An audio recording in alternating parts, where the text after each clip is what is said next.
Hello, lovely people. Welcome to another video. I'm going to be talking about the movies that I've enjoyed over the last month, February 2023. Yes, I'm wearing my hoodie. It's cold and it's dark and it's March in England. Need I say more? But I have enjoyed lots of great movies over the last month that I'd like to go over with you and see if you agree with my reviews. And we start back on the 9th of February with the newest film on this list, 2022's Blonde, the biopic of Marilyn Monroe.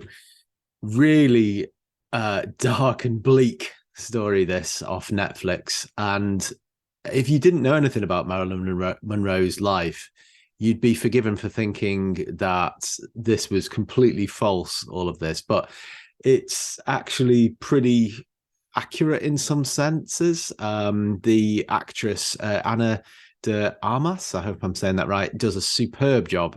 Really captures the spirit of Marilyn in this film. But there were quite a few bits that weren't accurate, that kind of were woven in with the accurate stuff. So it was a weird one for me. I enjoyed bits of it, but other bits I found really difficult to watch, I have to say.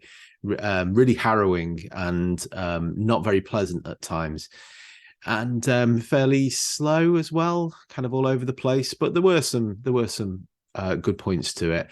I would suggest it is watchable. It's one that is worth watching. I probably wouldn't watch it all in one go. I think I watched it in like half-hour sections each time. But yeah, it's worth a watch, I would say, with great performances. The Killers from 1946, next, a film I've wanted to see for a long time, but never got round to it until now. Burt Lancaster and Ava Gardner in a classic film noir, this one.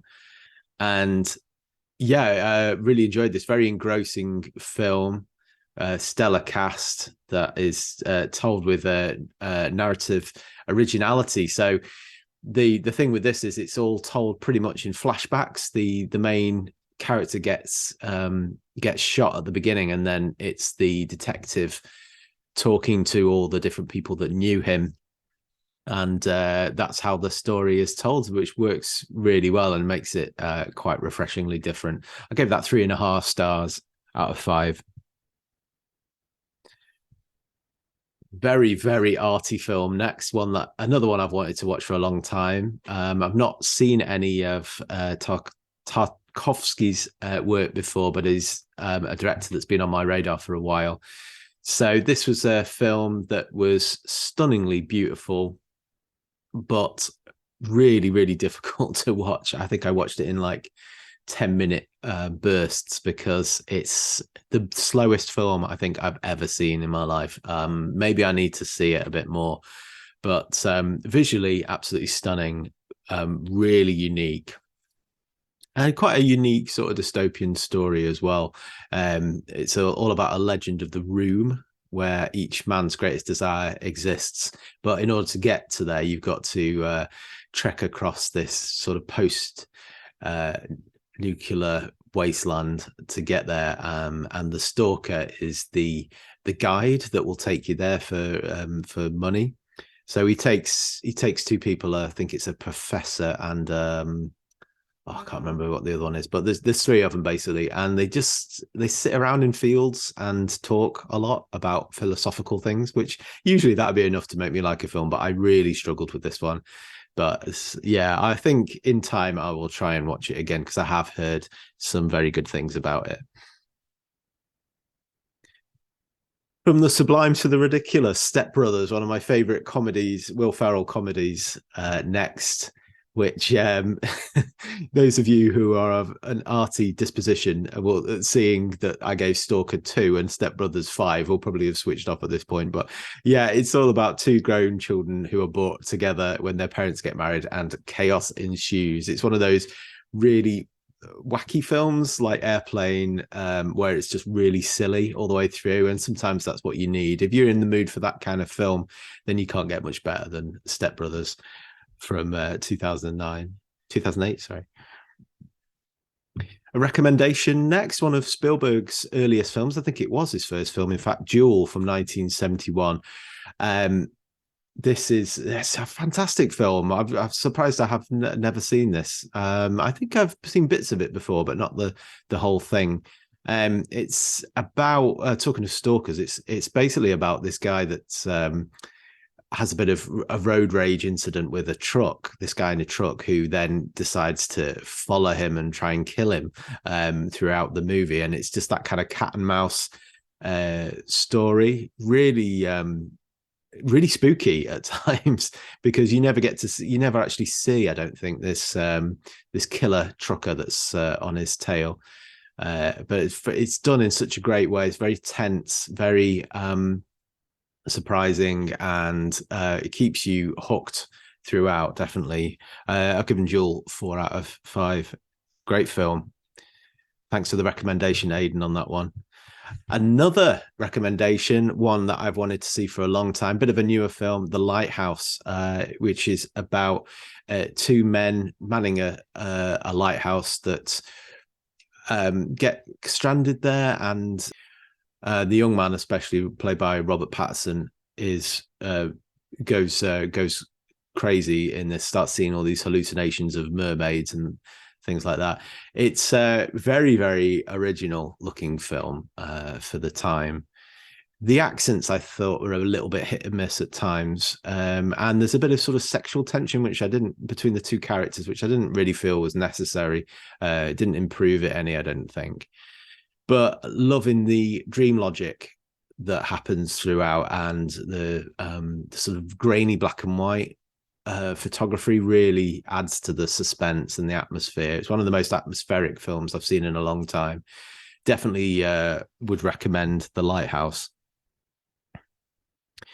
One of Hitchcock's classics, earlier ones, The Lady Vanishes. Those of you who know me will know how much of a Hitchcock fan I am. I think this is my second viewing of this one.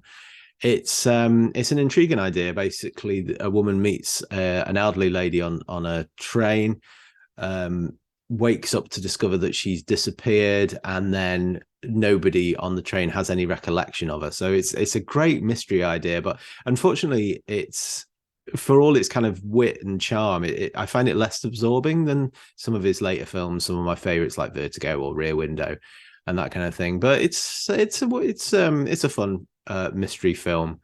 Got a little bit of a sort of Agatha Christie vibe as well, if you like that kind of thing, as I do. Probably the quintessential Bond film. Next, I watched on the 23rd, Goldfinger.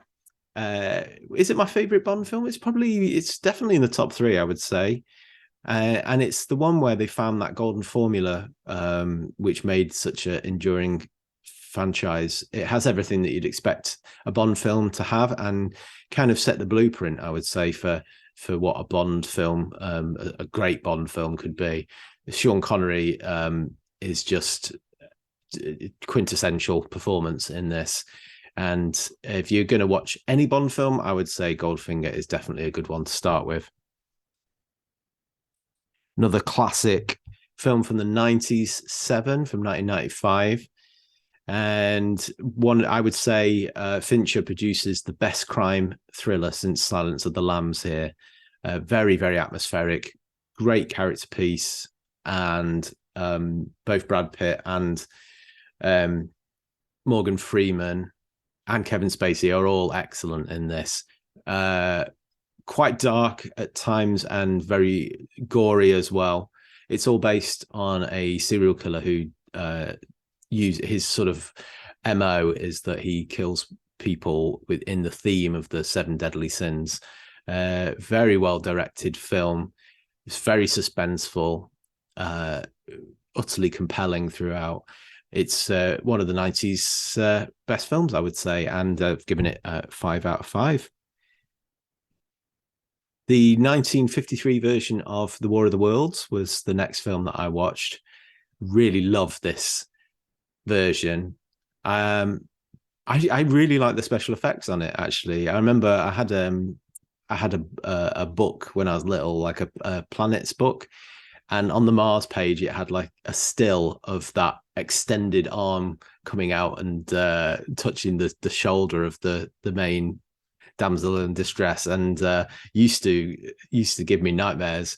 And even now, I think it looks great for, especially for 1953. I think if you're a fan, if you're expecting like a B movie sci-fi, I think you're going to be pleasantly surprised. It's got a lot to it, and probably my favorite version, I would say. I do like the noughties version with Tom Cruise, but I think this one's more fun.